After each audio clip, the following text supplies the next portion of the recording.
Welcome to America Current Affairs, where we break down the biggest stories happening right now. Today, we're tackling a massive story coming out of West Africa, U.S. airstrikes in Nigeria. Okay, so let's just dive right in. A huge story is unfolding, and it's got the entire world talking. And believe it or not, it all kicked off on Christmas Day, with a question that honestly sounds like it's straight out of a thriller movie. And the answer? Whoa.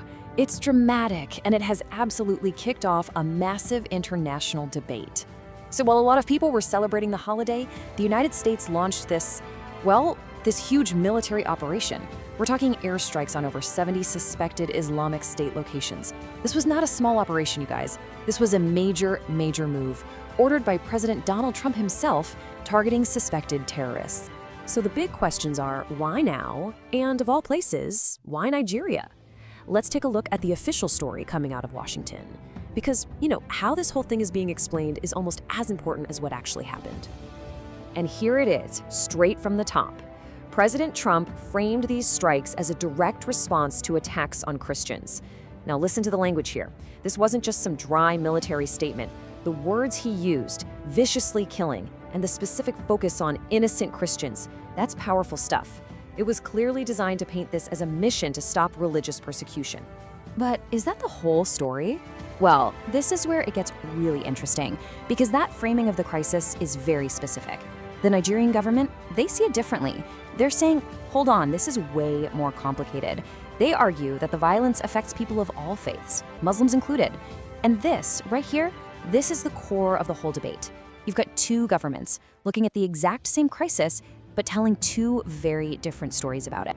So to really get a handle on the impact of these strikes, we have to zoom out and look at the bigger picture. See, this didn't just happen out of nowhere in some kind of vacuum.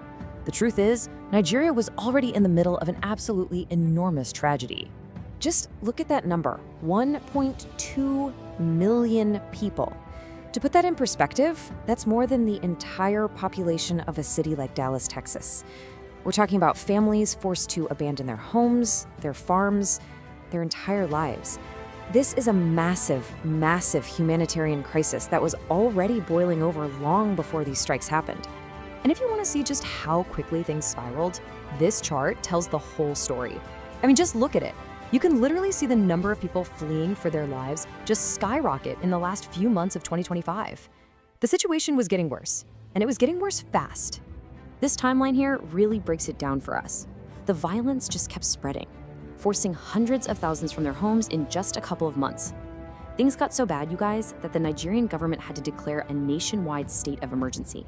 And get this, that was weeks before the US even got involved.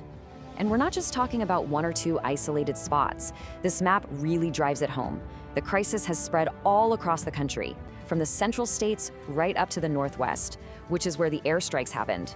You can imagine, local communities are just completely overwhelmed. It's so important to remember this. Behind all the headlines, all the politics and military strategy, there are real people. We're talking families, kids, the elderly, all just caught in the middle of this horrific violence. These pictures, they really show both sides of it, right? The struggle, but also the incredible resilience of people who are just trying to survive. So, as you can probably imagine, when a foreign power suddenly launches military strikes on your soil, yeah, people are gonna have some strong opinions. And right now, Nigeria is in the middle of a really fierce debate over this. And this table does a great job of breaking it all down. On one side, you've got groups who are all for the strikes. They're saying, hey, this was absolutely necessary to fight terrorists we couldn't handle alone. But then you have others who are saying, no way, this is a violation of our independence. Some are even warning that this could make things a lot worse. And of course, the opposition party is jumping in, criticizing the government for letting the US be the one to announce it. This quote here from lawyer Evans Ufeli really gets to the heart of the legal argument. But it's about more than just law, isn't it? It's about national pride. It's asking the question, who has the right to use military force inside Nigeria's borders? It's just a really powerful statement about a nation's independence. But then you have the other side of the coin. People like Ndu Oko, who see it completely differently. He argues that this kind of partnership is the only way to defeat a threat that had just grown too big for Nigeria to handle on its own. So for them, it's not about losing sovereignty, it's about pure survival. Okay, so this all brings us to the million-dollar question, right? You can debate the politics, you can debate the legality all day long, but what everyone really wants to know is this. Will any of this actually work? Will it make things better?